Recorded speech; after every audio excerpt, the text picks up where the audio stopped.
Bag আছে। এত বড় একটা সংসারের কাজকে আমি একা করতে পারি? সাহানারে বাদ দেন, নতুন কাজের মেয়ে নাই। সালাউদ্দিন কি পারবে মেম্বারের হাত থেকে রক্ষা পেতে, নাকি এই 20 লক্ষ টাকার ক্ষতিপূরণ মেম্বারকে দিতে হবে? তো কেমন হতে চলেছে সত্যের মৃত্যু নিয়ে নাটকের 65তম পর্ব? হ্যালো ভিউয়ার্স, আসসালামু আলাইকুম। কেমন আছেন সবাই? আশা করি সকলে অনেক ভালো আছেন। তো আপনারা ইতিমধ্যেই দেখে ফেলেছেন সত্যের মৃত্যু নিয়ে নাটকের 66তম পর্বটি। তো আপনাদের কাছে এই পর্বটি কেমন লেগেছে এবং কার অভিনয় সবচেয়ে বেশি ভালো লেগেছে আপনারা সকলে কমেন্ট করবেন। আর হ্যাঁ ভিউয়ার্স, আপনারা যারা 64 নম্বর পর্ব দেখেছেন তারা কিন্তু নিশ্চয়ই অপেক্ষা করছেন 65তম পর্বের জন্য। তো 65তম পর্বটি কেমন হতে চলেছে এবং কবে আসছে জানিয়ে দেবো আজকের এই ভিডিওতে, তাই সম্পূর্ণ ভিডিওটি দেখতে থাকুন কোনো রকম স্কিপ করা ছাড়াই।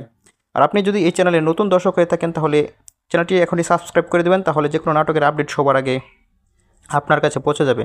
তো ভিউয়ার্স, আপনারা দেখেছেন যে একদিকে ঢালিবাড়িতে জমির ভাগবাটোরা নিয়ে জায়েদা বেগম ভয়ঙ্কর চাল, অন্যদিকে 20 লাখ টাকার মাল হারিয়ে সালাউদ্দিন জীবন বাঁচানোর যে আকুতি, আর সবশেষ সালাউদ্দিনের সেই নাটকীয় প্রত্যাবর্তন। তো ভিউয়ার্স, আগামী পর্বে কী হতে চলেছে, আবার 64তম পর্বে যেই গুরুত্বপূর্ণ ঘটনাগুলো ঘটেছে সেগুলো নিয়ে আজকের এই ভিডিও।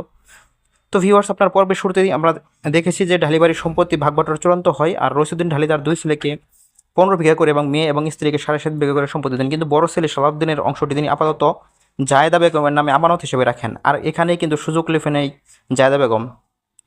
জায়েদা বেগম সাফ জানিয়ে দেয় যে সে মঈনকে এক্সট্রা জমিও দেবে না এবং সালাউদ্দিনকেও চিরতরে বঞ্চিত করবে। এমনকি নতুন বউ যে আসেছে তাকে নিয়ে কিন্তু নিজের দলে টেনে নিয়েছে জায়েদা বেগম এবং ঢালিবাড়ির লাগাম নিজের হাতে নেওয়ার পরিকল্পনা করছে।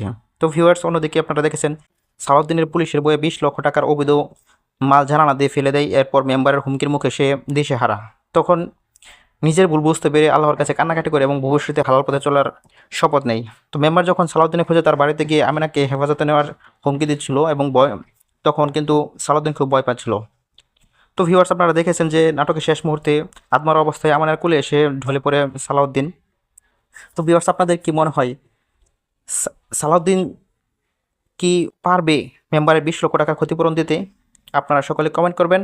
এবং আগামী পর্বটি আসতে চলেছে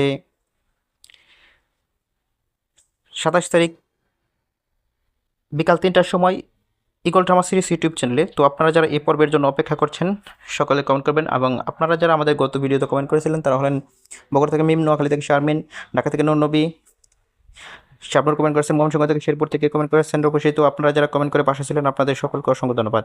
তো ভিউয়ার্স, আগামী পর্বটি কিন্তু জমে উঠেছে এবং আগামী পর্বটি দেখার আমন্ত্রণ জানিয়ে আজকের মতো এখানে বিদায় নিচ্ছি।